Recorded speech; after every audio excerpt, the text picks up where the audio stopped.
भक्ति करते समय भगवान पर पूर्ण विश्वास होना चाहिए, भरोसा होना चाहिए, तो भगवान आपके घर की पूरी व्यवस्था करेंगे।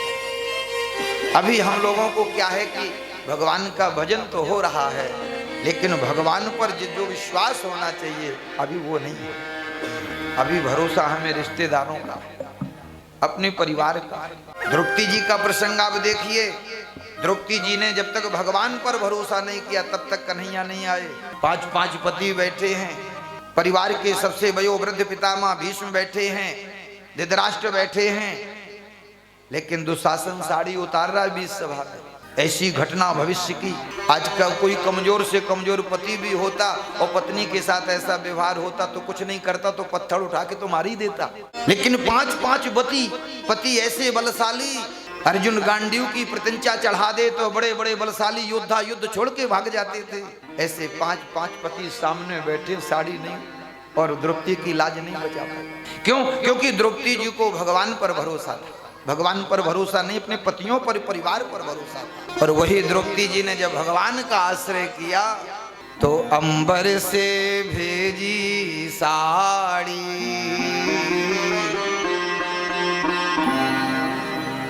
अंबर से भेजी साड़ी, और बच गई लाज हमारी। तो द्रौपदी ने आर्त होकर के पुकारा, तभी तो कन्हैया आए।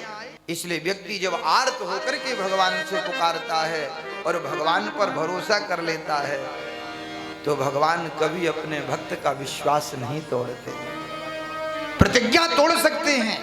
महाभारत युद्ध में देखो, प्रतिज्ञा तोड़ी, अस्त्र नहीं उठाऊंगा। दुर्योधन ने कहा तो निहत्ते रहोगे तो तुम्हारी पूजा सुई करनी है, हमें तो युद्ध जीतना। भगवान बोले एक तरफ हमारी नारायणी सेना रहेगी, एक तरफ हम रहेंगे, बताओ तुम्हें क्या चाहिए।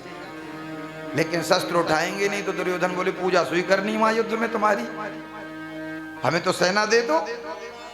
लेकिन पांडवों पर को भरोसा है कि अस्त्र ना उठावे, फिर भी कन्हैया बैठे बैठे युद्ध हमें जिता देगा। और जब पितामह भीष्म ने प्रतिज्ञा कर ली, मैं गंगा का पुत्र भीष्म नहीं कहलाऊंगा अगर मैंने आज अनंत कोटि ब्रह्मांड नायक श्री हरि कृष्ण से शस्त्र नहीं उठवा लिया महाभारत युद्ध में। और पितामह भीष्म ने जब बाणों की बौछार कर दी अर्जुन के ऊपर, तो कन्हैया रथ का पहिया लेकर के दौड़े।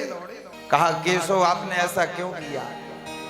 भगवान बोले पितामह आपने जब प्रतिज्ञा कर ली तो आपकी प्रतिज्ञा से बड़ी मेरी प्रतिज्ञा नहीं है, क्योंकि हमेशा मैं भक्त की प्रतिज्ञा पूरी करता हूं। और रथ का पहिया लेकर के कन्हैया पितामह भीष्म पर दौड़े।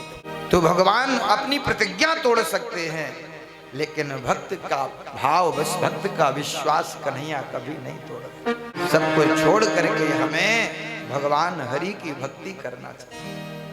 संसार में धन्य है वो जीव जो भगवान की भक्ति में लगा है, भगवान के भजन में लगा है। उस जीव की महिमा देवता भी गाते हैं देवलोक कि हम स्वर्ग में लय रह करके भी भगवान का भजन नहीं कर पा रहे, भगवान की भक्ति नहीं कर पा रहे, जहां पर इतनी व्यवस्थाएं हैं। लेकिन ये भारत के रहने वाले लोग कितने पुण्यात्मा हैं, कितने भाग्यशाली हैं कि भारत जैसी भूमि में रह करके भगवान की भक्ति कर रहे, भगवान का भजन कर रहे। तो देवता हमारे इस पुण्य से, हमारी इस भक्ति से जलन होती उन्हें, क्योंकि देवताओं का स्थान बड़ा है, बाकी जो हम में व्यवहार है वही वो करते हैं। उनमें भी ईर्षा है, वो भी स्वार्थी हैं। तुलसीदास जी लिख रहे रामायण में, ये देवता भी हम लोगों की तरह ही है, इन्हें भी जलन होती है, ये भी ईर्षा करते हैं जब कोई अच्छा काम करता है। लेकिन भगवान की भक्ति नहीं करते, क्योंकि भोगों में ऐसे लिप्त रहते हैं। जब भगवान ने रावण का उद्धार किया तो ये सब देवता आके भगवान की स्तुति करते हैं और प्रार्थना करी कि प्रभु आपकी भक्ति में पहला अधिकार हमारा है। लेकिन इस स्वर्ग के तुच्छ भोगों के स्वार्थ में पड़ करके हमने आपकी भक्ति को भूल गए, आपका भजन हमने छोड़ दिया। धन्य है ये पृथ्वी में रहने वाले भारत के लोग, हम स्वर्ग में रह करके आपकी भक्ति नहीं कर पा रहे और ये पृथ्वी में रह करके, मृत्यु लोक में रह के आपकी भक्ति कर रहे हैं, आपका भजन कर रहे हैं। तो देवताओं को अंदर अंदर जलन होती।